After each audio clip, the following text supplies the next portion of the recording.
നമസ്കാരം. ഇന്ത്യയിലെ സംഘടനകൾ, സ്ഥാപനങ്ങൾ, NGOകൾ, വ്യക്തികൾ ഇവരെല്ലാം വിദേശ സംഭാവന സ്വീകരിക്കുന്നുണ്ടോ? അങ്ങനെ സ്വീകരിക്കുന്നുണ്ടെങ്കിൽ അതിനെ കൃത്യമായി നിയന്ത്രിക്കുക.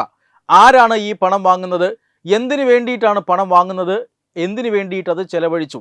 ഇതെല്ലാം വളരെ കൃത്യമായി നോക്കേണ്ടത് രാജ്യത്തിൻ്റെ ആവശ്യമാണ്. കാരണം വിദേശത്തു നിന്നും സംഭാവനകൾ ഇങ്ങനെ ഒഴുകിയെത്തുന്നത് രാജ്യത്തെ സംബന്ധിച്ചിടത്തോളം വലിയ സുരക്ഷാ പ്രശ്നങ്ങൾ അതിലുണ്ട്. രാജ്യത്തിന് വലിയ സുരക്ഷാ ഭീഷണി അതിലുണ്ട്. മാത്രമല്ല രാജ്യത്തിൻ്റെ രാഷ്ട്രീയ പരമാധികാരത്തിന് നേരെയുള്ള ഒരു ഭീഷണിയും അതിനുണ്ട്. അതുകൊണ്ട് തന്നെ വിദേശത്തു നിന്നും രാജ്യത്തേക്ക് ഒഴുകുന്ന സംഭാവനകൾ നിയന്ത്രിക്കപ്പെടേണ്ടത് അത്യാവശ്യമാണ്. അത് വളരെ കാലം മുമ്പ് തന്നെ അത് നിയന്ത്രിക്കപ്പെടുന്നുണ്ട്, ഇപ്പോഴും നിയന്ത്രിക്കപ്പെടുന്നുണ്ട്. ഇപ്പോൾ അത് നിയന്ത്രിക്കുന്നത് ഫോറിൻ കോൺട്രിബ്യൂഷൻ റെഗുലേഷൻ ആക്ട് എന്ന് പറയുന്ന ഒരു നിയമത്തിലൂടെയാണ്. ആ നിയമത്തിൽ ചില ഭേദഗതികൾ വരുത്താൻ കേന്ദ്ര സർക്കാർ ഉദ്ദേശിക്കുന്നുണ്ട്. ആ ഭേദഗതികൾക്കെതിരെ ഇപ്പോൾ ഈ തെരഞ്ഞെടുപ്പ് നടക്കുന്നതിനാൽ കേരളത്തിൽ വലിയ ചർച്ചകൾ ഉണ്ടായിക്കൊണ്ടിരിക്കുകയാണ്. ക്രൈസ്തവ സഭകളിൽ ഒരു വിഭാഗം ഈ ഭേദഗതിക്കെതിരെ രംഗത്ത് വരുന്നുണ്ട്. എന്തായാലും BJP ന്യൂനപക്ഷ സമുദായങ്ങളെയും ക്രൈസ്തവ സഭകളെയും ലക്ഷ്യമിട്ടുകൊണ്ടാണ് ഈ FCRA നയത്തിൽ ചില മാറ്റങ്ങൾ വരുത്താൻ പോകുന്നത്, ഭേദഗതികൾ വരുത്താൻ പോകുന്നത് എന്നാണ് ക്രിസ്ത്യൻ സഭകളുടെ ആരോപണം. ഈ ആരോപണം ഉണ്ടാവുന്നത് തന്നെ വിവിധ രാഷ്ട്രീയ പാർട്ടികൾ ഈ പേര് പറഞ്ഞ് കുളം കലക്കിയതുകൊണ്ടാണ്. എന്തുകൊണ്ടാണ് FCRAയിൽ ഭേദഗതി വരുത്തുമ്പോൾ ഇങ്ങനെ ക്രൈസ്തവ സഭകൾ അസ്വസ്ഥരാകുന്നത്? FCRA എന്ന് പറഞ്ഞാൽ അതിൽ ഭേദഗതി വരുത്താത്ത നിയമമൊന്നുമല്ല. 1976 ഈ ഫോറിൻ കോൺട്രിബ്യൂഷൻ നിയന്ത്രിക്കുന്നതിന് നിയമമുണ്ടാക്കിയത്. അത് അപ്പാടെ മാറ്റി എഴുതിയത് 2010 2010 ആണ് ആദ്യമായി ഭേദഗതി കൊണ്ടുവന്നത്. അതിനുശേഷം 2020 2022 ഭേദഗതികൾ ഉണ്ടായി. ഇനിയിപ്പോൾ ഇതാ 2026 ഭേദഗതി ഉണ്ടാകാൻ പോകുന്നു. 2010 ഭേദഗതി എന്ന് പറഞ്ഞത് വെറും ഭേദഗതിയല്ല. 1976 ഉണ്ടായിരുന്ന പഴയ നിയമം അപ്പാടെ മാറ്റി ഒരു പുതിയ നിയമം കൊണ്ടുവരികയാണ് ചെയ്തത്. ഇപ്പോൾ നമ്മുടെ ബേസ് നിയമം എന്ന് പറയുന്നത് FCRA 2010 ആണ്. പിന്നീട് 2020 വലിയ മാറ്റങ്ങൾക്ക് വിധേയമായി ഘടനാപരമായ മാറ്റങ്ങൾ, ഭേദഗതികൾ എല്ലാം 2020 ഭേദഗതി സമയത്തുണ്ടായി. സത്യത്തിൽ 2020 ഭേദഗതി സമയത്തും ഇത്തരത്തിൽ ക്രൈസ്തവ സംഘടനകൾ ഉൾപ്പെടെ രംഗത്ത് വരികയും ഇത് ന്യൂനപക്ഷ വിരുദ്ധമായ നീക്കമാണ് എന്നുള്ള ആരോപണങ്ങൾ ഉണ്ടാവുകയും ഒക്കെ ചെയ്തിരുന്നതാണ്. കോടതികളിൽ വരെ ഈ ആരോപണങ്ങൾ എത്തുന്നു. പിന്നീട് 2022 സുപ്രീം കോടതി അർത്ഥശങ്കയ്ക്ക് ഇടയില്ലാതെ പറഞ്ഞത് 2020 ഈ ഭേദഗതികളെല്ലാം രാജ്യ താൽപ്പര്യം മുൻനിർത്തിയുള്ളതാണ്, ഇതിൽ ഭരണഘടനാ വിരുദ്ധമായി ഒന്നുമില്ല എന്നാണ് അന്ന് സുപ്രീം കോടതി വരെ കണ്ടെത്തിയത്. 2022 കേന്ദ്ര സർക്കാർ ചില ഇളവുകൾ പ്രഖ്യാപിക്കുകയാണ് ഉണ്ടായത്. അതുകൊണ്ട് തന്നെ അത് വലിയ വിവാദത്തിലേക്കൊന്നും പോയില്ല. ഇപ്പോൾ ഇതാ വീണ്ടും 2026 വരുത്താൻ പോകുന്ന ഭേദഗതി വലിയ വിവാദങ്ങൾ ഉണ്ടാവുകയാണ്. കേരളം അടക്കമുള്ള ചില സംസ്ഥാനങ്ങളിൽ തിരഞ്ഞെടുപ്പ് നടക്കുന്നുണ്ട് എന്നുള്ളതാണ് ഒന്നാമത്തെ ഈ വിവാദത്തിന് കാരണം. രണ്ടാമത്തെ കാരണം എന്ന് പറഞ്ഞാൽ ഈ ഭേദഗതിയിൽ വരാൻ പോകുന്നത് ഇത്തരത്തിൽ നിയമം ലംഘിച്ചാൽ, FCRA നിയമങ്ങൾ ലംഘിച്ചാൽ ആ സംഘടനയുടെ സ്വത്തുവകകൾ കണ്ടുകെട്ടാനുള്ള അധികാരം സർക്കാരിനുണ്ട് എന്ന ഭേദഗതി വരുന്നത് കൊണ്ടാണ്. നമുക്കറിയാം, വളരെ പ്രധാനപ്പെട്ട ഭേദഗതികളാണ് 2020 ഉണ്ടായത്. അതായത് ഫോറിൻ കോൺട്രിബ്യൂഷൻ വാങ്ങുന്ന എല്ലാ സംഘടനകൾക്കും FCRA അക്കൗണ്ട് നിർബന്ധമാണ്. പക്ഷേ ഈ സംഘടനകൾക്ക് ഈ ഫണ്ട് വാങ്ങിയതിന് ശേഷം ചില ലൊട്ടിലൊടുക്ക് സംഘടനകൾക്ക് കൈമാറാനുള്ള അധികാരം ഉണ്ടായിരുന്നു. എന്ന് പറഞ്ഞാൽ എല്ലാ സംഘടനകൾക്കും FCRA അക്കൗണ്ട് വേണമെന്നില്ല എന്ന് പ്രായോഗിക തലത്തിലേക്ക് അത് മാറുകയാണ്. ഇപ്പോൾ എനിക്ക് ഫോറിൻ കോൺട്രിബ്യൂഷൻ വാങ്ങേണ്ടതുണ്ട്, എന്നാൽ രാജ്യത്തെ നിയമങ്ങൾ പാലിക്കാൻ ഞാൻ താല്പര്യപ്പെടുന്നില്ല. അതുകൊണ്ട് തന്നെ FCRA അക്കൗണ്ടുള്ള ഒരു സംഘടനയെ ഞാൻ സമീപിക്കുന്നു, അവർ വഴി FCRA വാങ്ങുന്നു, ഫോറിൻ കോൺട്രിബ്യൂഷൻ വാങ്ങുന്നു.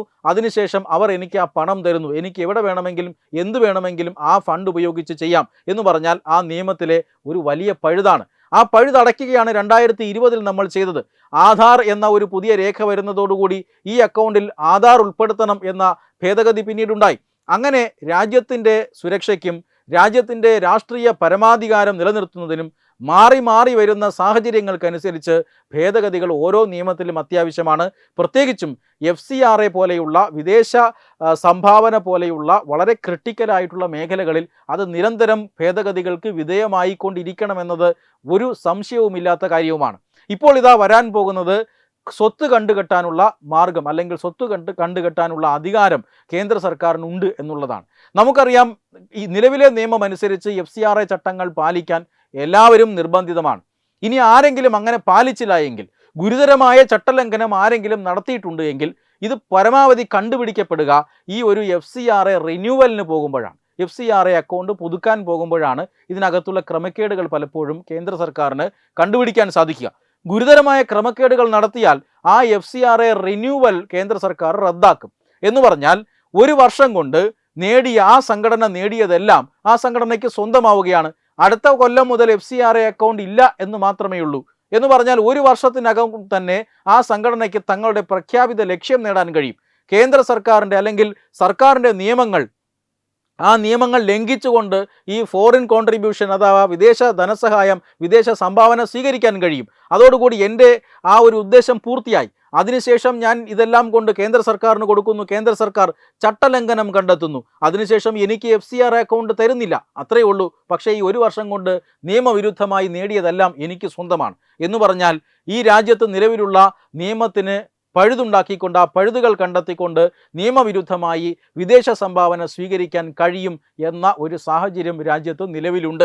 അതുകൊണ്ടാണ് നിയമവിരുദ്ധം അല്ലെങ്കിൽ നിയമവിരുദ്ധമായ സംഭാവന വാങ്ങൽ അത് നിരുത്സാഹപ്പെടുത്തുക എന്ന ഉദ്ദേശ ലക്ഷ്യത്തോടു കൂടി അങ്ങനെ നമ്മൾ എന്തെങ്കിലും ചട്ടലംഘനം നടത്തിയാൽ ആ ചട്ടലംഘനം ഏറ്റവും ഒടുവിലായി ഈ വർഷാവസാനത്തിൽ കേന്ദ്ര സർക്കാർ പിടിക്കും. അങ്ങനെ പിടിച്ചു കഴിഞ്ഞാൽ ആ നിയമലംഘനത്തിലൂടെ നമ്മൾ നേടിയതെല്ലാം സർക്കാർ കൊണ്ടുപോകും എന്ന് വന്നാൽ തീർച്ചയായും ആ നിയമലംഘനം അവിടെ അവസാനിക്കും. രാജ്യത്തെ നിലവിലുള്ള ചട്ടങ്ങൾ, അതായത് വളരെ ക്രിട്ടിക്കലായിട്ടുള്ള ചട്ടങ്ങളാണ്, വളരെ ക്രിട്ടിക്കലായിട്ടുള്ള നിയമങ്ങളാണ്. ആ നിയമങ്ങൾ ലംഘിച്ചുകൊണ്ട് വിദേശ സംഭാവന സ്വീകരിക്കാനുള്ള ഒരു ത്വര അത് നിരുത്സാഹപ്പെടുത്തുകയാണ് കേന്ദ്ര സർക്കാർ ചെയ്യുന്നത്. അങ്ങനെ ആരെങ്കിലും ചെയ്തു കഴിഞ്ഞാൽ അതിലൂടെ നേടിയതെല്ലാം കേന്ദ്ര സർക്കാർ കൊണ്ടുപോവുകയും ചെയ്യും. ഇത് പുതിയ സാഹചര്യത്തിൽ ഓരോ വർഷവും നടന്നു വരുന്ന ചില കാര്യങ്ങൾ അത് അപഗ്രഥിച്ചുകൊണ്ട് നിയമത്തിലെ പഴുതുകൾ സർക്കാർ കണ്ടെത്തുമ്പോൾ ആ പഴുതുകൾ അടയ്ക്കുക എന്നത് മാത്രമാണ് കാലാകാലങ്ങളായി സർക്കാർ ചെയ്തു വരുന്നത്. അത് നരേന്ദ്രമോദി അധികാരത്തിന് എത്തിയതിന് ശേഷവും ഭേദഗതി ചെയ്തിട്ടുണ്ട്, അതിനു മുമ്പും ഭേദഗതി ചെയ്തിട്ടുണ്ട്. എന്തായാലും കൂടുതൽ അവധാനതയോടുകൂടി കൂടുതൽ ഭേദഗതികൾ വരുത്തിയത്, കൂടുതൽ ഇളവുകൾ നൽകിയതും നരേന്ദ്രമോദി സർക്കാരാണ്. അതുകൊണ്ട് തന്നെ ഈ വിദേശ സംഭാവന സ്വീകരിക്കുന്ന എല്ലാ ആളുകൾക്കും, എല്ലാ സ്ഥാപനങ്ങൾക്കും, അതുപോലെ തന്നെ എല്ലാ NGOകൾക്കും ബാധകമാകുന്ന രീതിയിൽ രാജ്യ താൽപ്പര്യം മുൻനിർത്തി, രാജ്യത്തിൻ്റെ സുരക്ഷ മുൻനിർത്തി, രാജ്യത്തിൻ്റെ രാഷ്ട്രീയ പരമാധികാരം സംരക്ഷിക്കുക എന്നത് മുൻനിർത്തിക്കൊണ്ടാണ് ഈ ഭേദഗതികൾ ഉണ്ടാകുന്നത്. ആ ഭേദഗതികൾ ഒരു കാരണവശാലും ഏതെങ്കിലും ഒരു മതവിഭാഗത്തിൽപ്പെടുന്ന ആളുകൾക്ക് എതിരെ മാത്രമുള്ളതല്ല. അതായത് മതന്യൂനപക്ഷങ്ങളെ പാട്ടിലാക്കാൻ വേണ്ടിയിട്ടുള്ളതല്ല എന്ന് വ്യക്തമാണ്. എന്നിട്ടും ഇതിനെ ഒരു രാഷ്ട്രീയ സാഹചര്യമാക്കി മാറ്റിക്കൊണ്ട്, ഇതിനെ ഒരു രാഷ്ട്രീയ വിഷയമാക്കി മാറ്റിക്കൊണ്ട് കേരളത്തിൽ ഇടതു വലത് മുന്നണികൾ BJPക്കെതിരെ ഇതിനെ ഒരു തെരഞ്ഞെടുപ്പ് ആയുധമാക്കി മാറ്റുകയാണ്. വോട്ട് കിട്ടിയാലും ഇല്ലെങ്കിലും BJPയുടെ ഉദ്ദേശം അല്ലെങ്കിൽ കേന്ദ്ര സർക്കാരിൻ്റെ ഉദ്ദേശം എന്ന് പറഞ്ഞാൽ രാജ്യത്തിൻ്റെ വളരെ പ്രധാനപ്പെട്ട ഒരു മേഖലയിൽ നിലവിലിരിക്കുന്ന നിയമം അത് നിരന്തരമായി ലംഘിക്കപ്പെടുന്നു, അതിൽ പഴുതുകൾ കണ്ടെത്തി പലരും നിയമലംഘനം നടത്തുന്നുണ്ട്, അവർ നിയമത്തിൻ്റെ പിടിയിലാകാതെ പോകുന്നുണ്ട് എന്ന് കണ്ടെത്തിയാൽ, അവരുടെ അനുഭവത്തിൻ്റെ വെളിച്ചത്തിൽ കണ്ടെത്തിയാൽ തീർച്ചയായും ആ പഴുതടയ്ക്കാനുള്ള ബാധ്യത കേന്ദ്ര സർക്കാരിനുണ്ട്. ആ ബാധ്യത മാത്രമാണ് ഇപ്പോൾ കേന്ദ്ര സർക്കാർ നിറവേറ്റുന്നത്. 1976 നിലവിൽ വന്ന നിയമം 2010-ലും 2020-ലും 2022-ലും ഭേദഗതികൾ ഉണ്ടായിട്ടുണ്ട്. അതുപോലൊരു ഭേദഗതി തന്നെയാണ് 2026-ലും നടക്കുന്നത്.